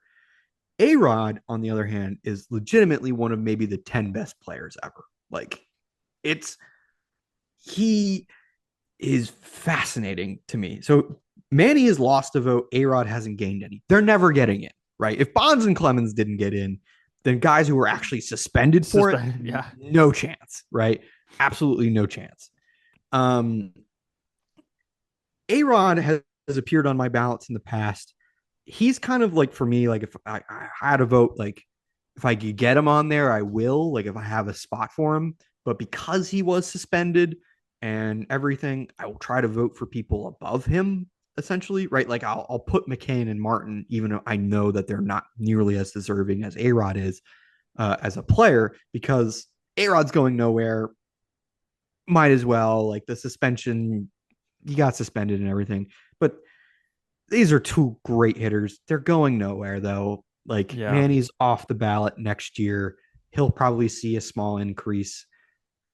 Veterans Committee might be a little bit kinder to him than to Barry and Roger, because Manny's pretty popular amongst the players and everything. But yeah, there's not much to say. They're going nowhere. Two of the best players ever, though. Yeah, no, and the thing about like both of them, and like I actually have a different view about their suspensions. And for A-Rod, like he lost a whole year of his career. Like I think that's one part of it. But then again, the other side of that argument is, well, he didn't need it, obviously. I mean, it's still 690 some odd homers and probably would have put him above 700 if he did. It probably would have. But he got injured a bunch of times too, so like you could make that argument. And like, I mean, the suspension also, the other side of that too is that, he surrounded himself with like genuinely really bad people. Just like it, and I don't know, it threw a lot of people under the bus when that was happening, and Ryan Braun did the same thing. Ryan Braun, I think, got a guy fired during that whole biogenesis A-Rod thing. did himself no favors, right? Yeah. No favors. And it was just a really ugly, like, I understand that Greg Anderson went to jail for Barry Bonds, but, and these people have fall guys, but, A-Rod had just a group around him that just was not very good. But to his own admission, by the way. Like, you're not saying anything that he hasn't already said himself. Yeah, and it's interesting that he's open about, like, the PED usage now. And, like, saying that he seems like a guy that would just was involved in such deep shit that he would like take it to his grave. And Sammy Sosa, like the funny thing about Sosa is that like he was teasing admitting it for like the last few years, and like now we've got something very close to an apology of, and even admittance from Sammy Sosa, sort of. Yeah, I mean, even though it doesn't really matter. It doesn't right? matter Like, at all. yeah, He wants to be involved in the Cubs, and I understand that. they should have done that years ago. Yeah, He shouldn't have yeah. had to apologize. And Tom either. Ricketts is not even who he needs to apologize to. He didn't even No. own the team. What, did he own the team at that point? I don't know if he Or did he or wasn't not. there or something like that. I read. I can't even remember what it was. It But doesn't matter. All yeah, that situation is dumb, in my opinion. That's all yeah. stupid. No, it's the whole thing was funny. And for Manny, like I think that last suspension like ended his career. Like I know he tried to make a It did. comeback. He tried to make a comeback with Oakland in 2012-ish, and if he Yep. were to make the team, he would have had to do this, serve the suspension. And that was the whole thing about that in spring training was, well, is it even worth it? If Manny Yep. makes a team and he's got to have that suspension. And it was not. Nope, not even worth it. So Nope. yeah, that Very, one ended very his dumb. career. So Yeah, too many controversies around them to like for a lot of people to get through. And I completely understand that. Yeah, I no. think the thing about steroids for me is like if you were suspended, I kind of understand. Like I wouldn't automatically not vote for you if you were suspended. But if somebody does, I get it. Right? Like Bonds, Clemens, Pettitte, right, is another one, right? Like they weren't, or Sheffield, another guy, like they didn't technically violate any rules, right? Like the stuff around that stuff was ambiguous, right? It wasn't super clear. It's super clear, right? Like when Robinson Cano comes up for a vote, he's got no chance, right? Didn't the thing that was supposed to like the steroid blocker, didn't that end up showing up in the test or something like that? Yeah. Or What's so funny about Cano is I actually kind of respect Cano for taking roids because he was so bad in 2019 that he's like, I can't go out like this. And so he took steroids to try and get better. I respect that actually. Yeah. Like, I'm not going out sad. I want to go out big. Good for him. Like literally and figuratively. I actually do kind of respect that attitude from Cano. He wanted to go out big. Yeah, literally. But yeah, I mean, if you get suspended, like, it's not that I wouldn't vote for you automatically. It's just I kind of understand why it's tough for people to get past. I would argue that if you don't vote for them automatically, I think you're punishing them twice per se, right? Like they already got suspended, right? They've already been punished, right? Like Beltran earlier, like he was already punished, right? Like he lost his job. It's the same kind of thing. Like, do you really need to keep doing that? But I understand that people were like, well, they violated the rules and that goes against the Hall of Fame standards. Completely understand that. Even if I would argue like there are a lot of people already in that probably did that, but whatever. I think a slam dunk Hall of Famer this year is going to be Billy Wagner. He was a few votes shy last year. I think he's getting in this year. Well deserved. It took too long. I agree. Should have been in a long time ago. I think you can make the argument that Billy Wagner's better than Trevor Hoffman. I think the thing that people got really hung up on, and I think it was really stupid, is that, Wagner's not Mo, and Wagner wasn't very good in the postseason. I think that's a really rough standard to set for yourself of like the only reliever in should be Mo. Like, yeah, Mo was better than legitimately everybody else at their jobs. I get that. But I think to ignore the closer position entirely is too risky for me. Like, I don't want to ignore that segment of baseball. Like I would have voted for Hoffman. Wagner has appeared on every mock ballot that I've done. Historically dominant strikeout reliever and everything. And like compare him to like Francisco Rodriguez, right? Good segue. But compare them to Wagner blows K-Rod out of the water. Yeah. Like it's not even close. Wagner is way, way, way better than Francisco Rodriguez. I know Rodriguez has like 400 plus career saves, and like he was a pretty good reliever for a long time. Rodriguez is also accused of domestic violence. Again, continues to pop up. So I wouldn't vote for him. I also just don't think that K-Rod's deserving. He's not. I'm not saying like Wagner's the standard of what a Hall of Fame reliever should be. I just don't think K-Rod has the numbers or anything like that to like really stand out. Whereas I do think that Wagner does. Like again, Wagner I think is like first or second in all time in like strikeout per nine or something like that. Yep. And like that's pretty crazy. I know K-Rod has the 2.86 ERA, and he's got almost 1,200 strikeouts and 900 innings. Like that's like I'm not debating that that's not good. Like it is, and he had 437 saves. Obviously, his 2008 season was really, really impressive. 62 saves. It's crazy. But I don't know. Nothing here stands out as otherworldly dominant, right? It's not good enough for a reliever, in my opinion. And maybe that's unfair, but that's just the way I see it. No, I agree. Kind of wrapping up here with two more left-handed pitchers who are kind of comparable.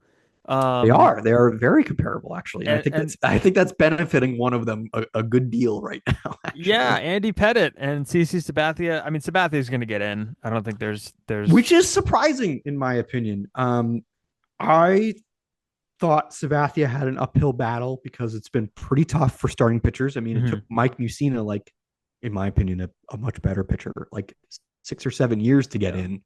I think he also has like the qualifications among left-handed pitching. Like, so if you look among the left-handed pitchers in the history of sport, like he's up there third all time in strikeouts by a left-handed pitcher. He's up there in a bunch of those counting numbers for sure.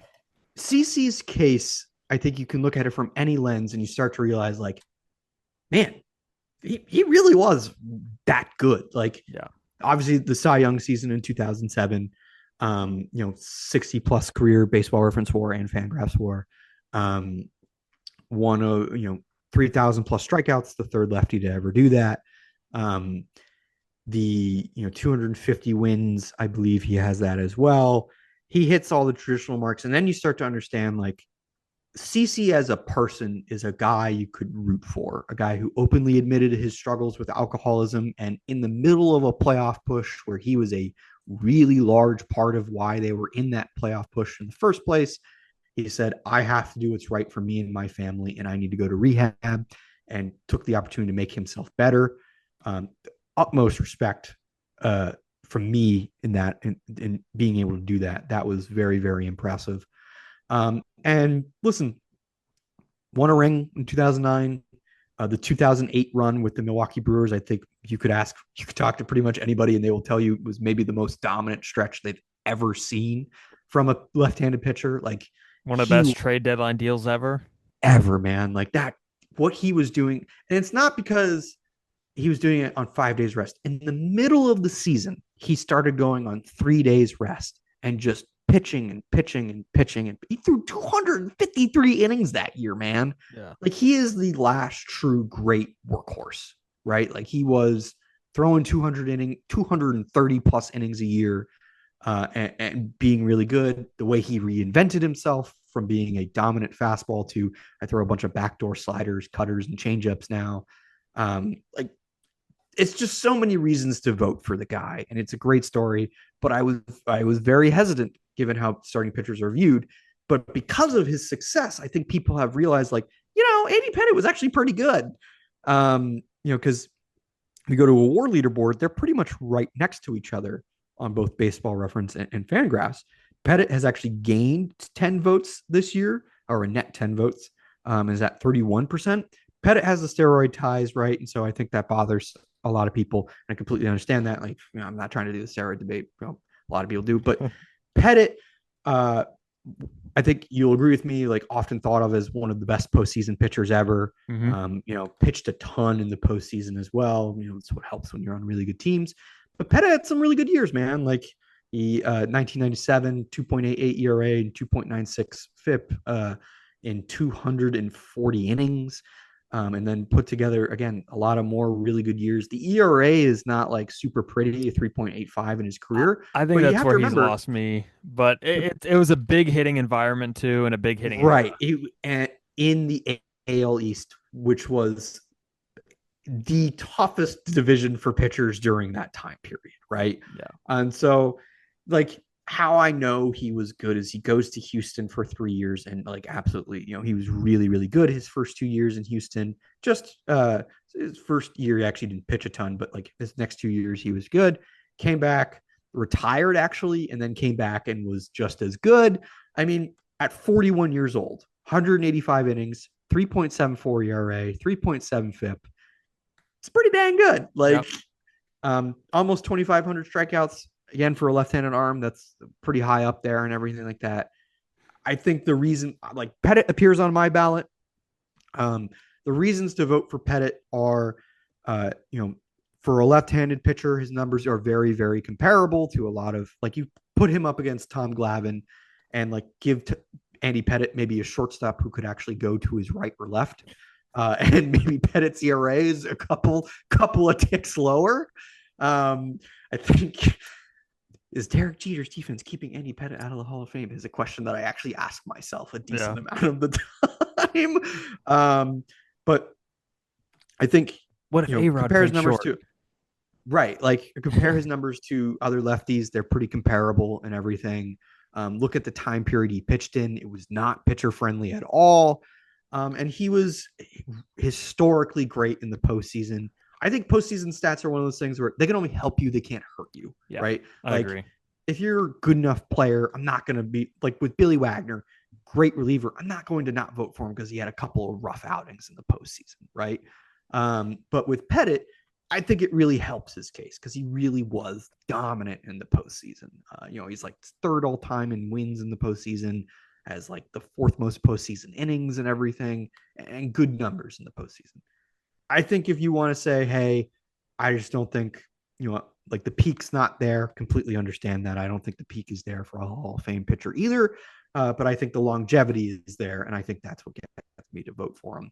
Also, I'm biased. I did grow up watching him and really loving him, and he did help me see a title in 2009. But I don't know if you remember this game, but the Giants went to New York in 2013, and Andy Pettitte had like a no-hitter going through 6 or 7 innings, and it was broken up by the first major league home run from Era Adrianza, who just announced his retirement. I do remember that actually, because it was people were like, "Is the 41-year-old Pettitte going to do this right now?" Yeah, I think what I'll remember to kind of sum up Pettitte in a quick way is in the last start of his career, he threw complete game to make sure that he never had a losing season as a pitcher. It's pretty impressive.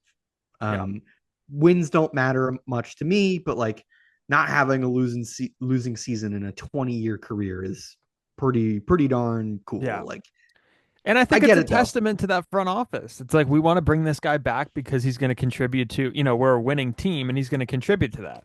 So I don't think it was a good pitcher. Like, very good pitcher. He's the Burley argument kind of ironically on steroids in a way, right? Like that's a good way to put it. If you think Mark Burley is a Hall of Famer, and again, in comparison to today's starting pitchers, I do, then you should vote for Pettitte because it's like, this is a better version of Mark Burley, right? This is Pettitte. I think most people say it's close, right? Like it's a borderline case. I would agree with that. It's pretty borderline. I give it to him in the same reason I give it to Burley and to Felix is compare it to what we are going through now, and even compare it to their eras. These guys were workhorses, right? Like they took the ball every 5th day. Felix is obviously like he was dominant at his peak, and then Pettitte and Burley were pretty good, but Pettitte, I would argue, was probably a little bit better than pretty good, whereas Burley was like the definition of pretty good. It's close, but it's close. I agree. As you said multiple times, there's so many really difficult choices. Like, what's the difference between Mark Burley, Felix Hernandez, Andy Pettitte, and like Ian Kinsler, Dustin Pedroia, David Wright? Not a lot. Really not. Like, there is not a ton of difference there. And so if you're like, I'm going to vote for the 3 position players over the 3 pitchers, or I'm going to, segment it out, it's hard to argue. Like, there's so many arguments that I can see for all 6 of those guys and other guys as well that, man, this is a difficult ballot. Like, the only thing I would say about Hall of Fame voting is if you're not voting for 10, I completely disagree with you. There are way more than 10 deserving guys on this ballot. Like, you have to fill out 10. Luckily, according to the tracker, the most common ballot they've seen is a 10-person ballot, which has had 32. So most people are voting for 10. And 8-player ballots have 11, which is the second most common, and 7-player ballots have 10. So people clearly think like this is a pretty stacked ballot with interesting cases. Not slam dunk Hall of Famers, absolutely not. I think there are like 3 or 4 in my opinion, but definitely a lot of very interesting cases. Yeah. And it's tough. It's very difficult. I'm very excited for this Hall of Fame season. And Max, I want to thank you for coming on it, because I do think that there's a lot of eyebrows raised on my side for sure. And I think hopefully the listener also had kind of a revolution in getting to know what, we think about some of these guys, because it is a fun time of year, and these conversations, like, for me, they make up a big part of my off-season consumption of baseball stuff. So the longest podcast Ryan and I on our podcast do every year is the Hall of Fame episode. And it takes like 2 hours because, I know people are probably listening to this like, oh my God, can Max wrap up? But these people, if I had a vote, I would spend even more time because they deserve it. Yep. They deserve to have, even Curtis Granderson and Hanley Ramirez, who we spent essentially, Fernando Rodney, who we spent essentially no time on. They deserve their cases to be heard because it's about them. It's not about us. It's not about the writers, not about anything else. It's about those players deserving to have their cases heard. Now, if you're listening to this, I hope you understand that, like, I'm really trying to come through this lens of like, I appreciate a lot of all of these players for multiple reasons. And I go into so much depth to give you as many reasons to vote for and not vote for them as possible. So that way you understand, like, man, this is serious, because it is. Yeah. It is serious. Like, people just like, this is it. This is the ultimate thing outside of winning a championship. And you could argue it's even more important than winning a championship. This is the greatest honor that you can have in sports. I would say Baseball Hall of Fame is the most difficult Hall of Fame to get into as well. So I take it seriously, and I hope everyone who has a vote takes it seriously as well, because if I'm taking it more serious, I think I take it more serious than some people, and that bothers me. Yeah, no, it was a lot of fun, and I'm glad that we could do this. We got to run it back every year. Absolutely, man. Yeah.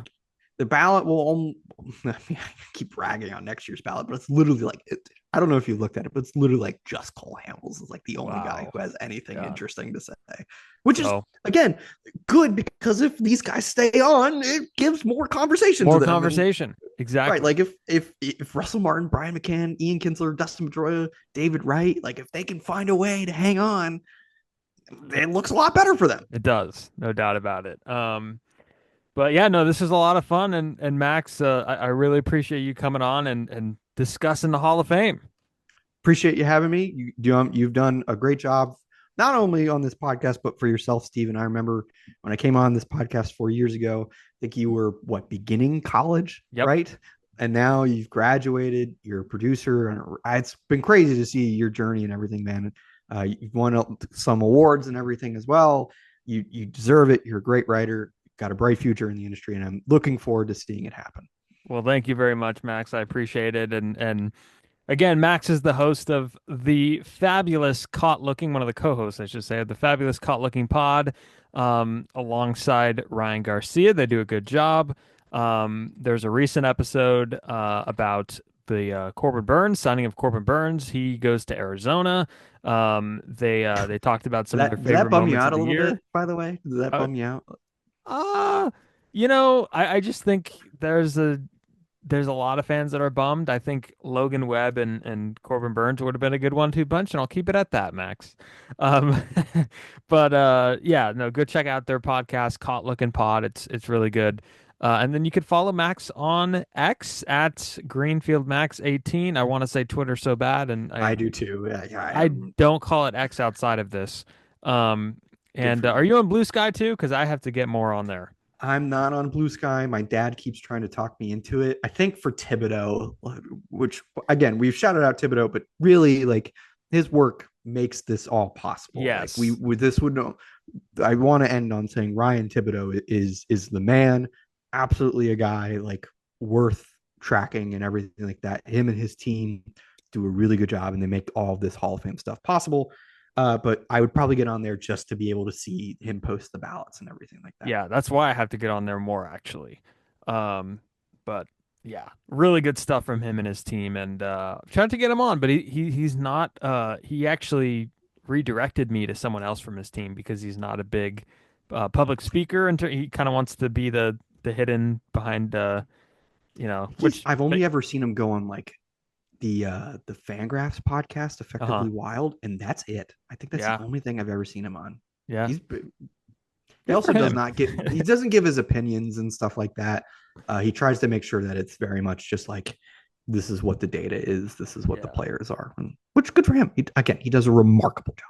Certainly. And everybody could follow this podcast on Twitter and Instagram. There, I said Twitter and Instagram at RizzoCast, Spotify, Apple Podcasts, wherever you find your podcast, go check it out. More to come. I actually have some that I recorded that I've not put up yet. I will tell Max who it is, because usually I don't say anything about who it is, but I'll tell Max.